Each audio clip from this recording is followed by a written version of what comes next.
Supreme court में मुख्य न्यायाधीश बी.आर. गवई पर जूता फेंकने की कोशिश ने पूरे देश को झकझोर दिया। एक तरफ प्रधानमंत्री नरेंद्र मोदी इस घटना पर अपनी नाराजगी जता रहे हैं और बी.आर. गवई के धैर्य की तारीफें भी कर रहे हैं। वहीं दूसरी ओर उन्हीं की पार्टी से जुड़े लोग उस हमलावर और उसके समर्थकों का बचाव करते नजर आ रहे हैं, यानी कि ऊपर से संवेदना जता रहे हैं और साथ ही साथ उन लोगों को संरक्षण भी दे रही हैं। क्या बीजेपी के राज में धर्म की राजनीति इतनी हावी हो गई है कि अब जज को भी नहीं बख्शा जा रहा? इस पूरे विवाद के बीच अब देश के मुख्य न्यायाधीश की मां कमलताई गवई और बहन कीर्ति गवई का बयान सामने आया है, जिसने इस पूरे मामले को एक नैतिक आयाम दे दिया। मुख्य न्यायाधीश बी.आर. गवई की मां कमलताई गवई ने इस घटना को निंदनीय और असंवैधानिक करार दिया है। उन्होंने साफ कहा है कि डॉक्टर भीमराव अंबेडकर द्वारा दिया गया संविधान आप जिए और दूसरे को भी जीने दे के सिद्धांत पर आधारित है। किसी को भी कानून अपने हाथ में लेकर अराजकता फैलाने का अधिकार नहीं है। ये बात किसी राजनेता ने नहीं बल्कि उस महिला ने कही है जिसने अपने बेटे को न्याय के सर्वोच्च पद तक पहुंचते देखा है और वही अब संविधान की मर्यादा की रक्षा के लिए आवाज उठा रहे हैं। कमलताई गवई वही महिला है जिन्होंने कुछ दिन पहले आरएसएस के कार्यक्रम का न्योता ठुकरा दिया था। जब संघ ने उन्हें अपने शताब्दी समारोह में मुख्य अतिथि बनने को बुलाया था तो उन्होंने कहा था कि वो इस कार्यक्रम में शामिल नहीं होने वाली।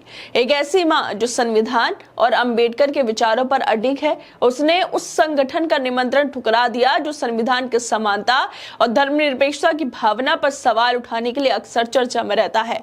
और अब वही मां कह रही है कि मुख्य न्यायाधीश पर हमला देश के संविधान पर हमला है। क्या ये संदेश उन सब के लिए नहीं है जो संविधान की दुहाई तो देते हैं, लेकिन जब संविधान की रक्षा की बात आती है तो चुप्पी साध लेते हैं? सीजेआई गवई की बहन कीर्ति गवई ने भी बेहद तीखा और सटीक बयान दिया है। उन्होंने कहा है कि यह घटना सिर्फ व्यक्तिगत हमला नहीं, ये हमला हमारे संविधान पर है जिसे रोकना ही होगा। उन्होंने कहा कि अगर इस तरह की असंवैधानिक हरकतों को नहीं रोका गया तो आने वाली पीढ़ियां हमें माफ नहीं करेंगी। गवई की बहन कहती है कि कल जो चीफ जस्टिस पर हमला हुआ, यह हमला सीधे तौर पर संविधान पर था।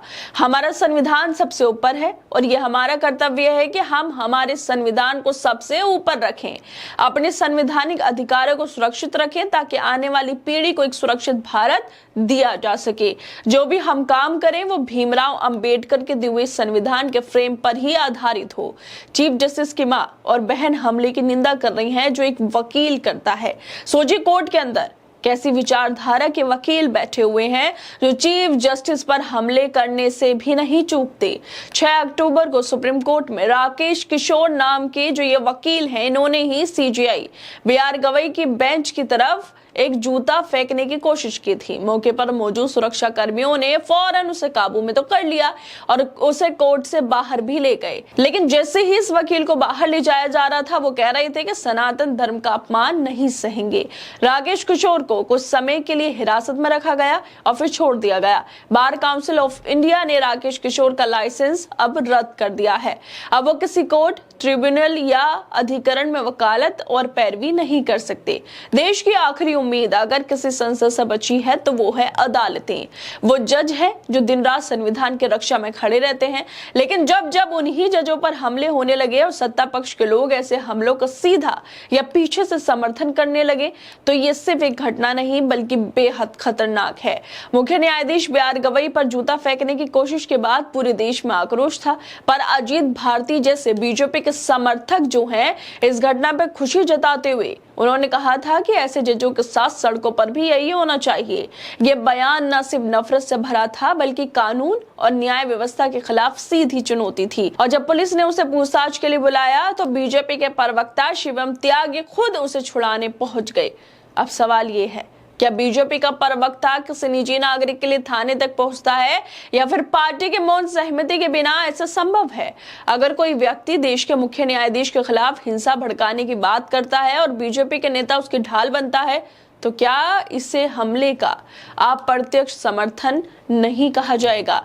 ये चेतावनी है कि बीजेपी के शासन में किस तरह नफरत को राजनीतिक हथियार बनाया जा रहा है और संस्थाओं की गरिमाओं को कुचला जा रहा है। लेकिन अब पूरे देश के साथ BR गवई की मां और बहन उनके समर्थन में खड़ी हैं और जस्टिस गवई की मां कह रही हैं कि मैं CGI पर फेंके गए जूते की निंदा करती हूं।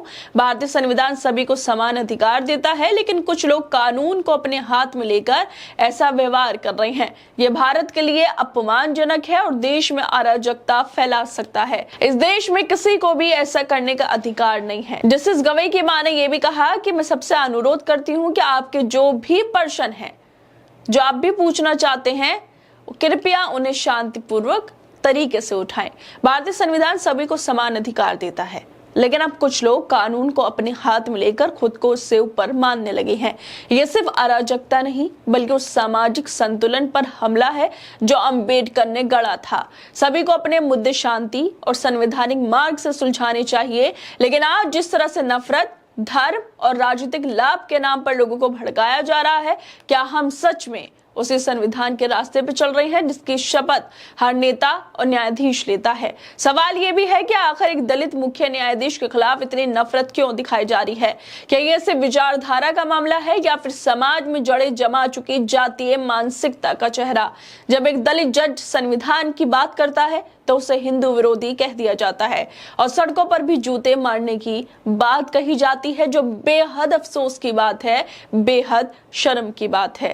खैर दोस्तों, आप लोगों को क्या लगता है इस वीडियो को लेकर? हमें अपनी राय जरूर दें और बाकी तमाम खबरों को देखने के लिए जुड़े रहिए हमारे साथ।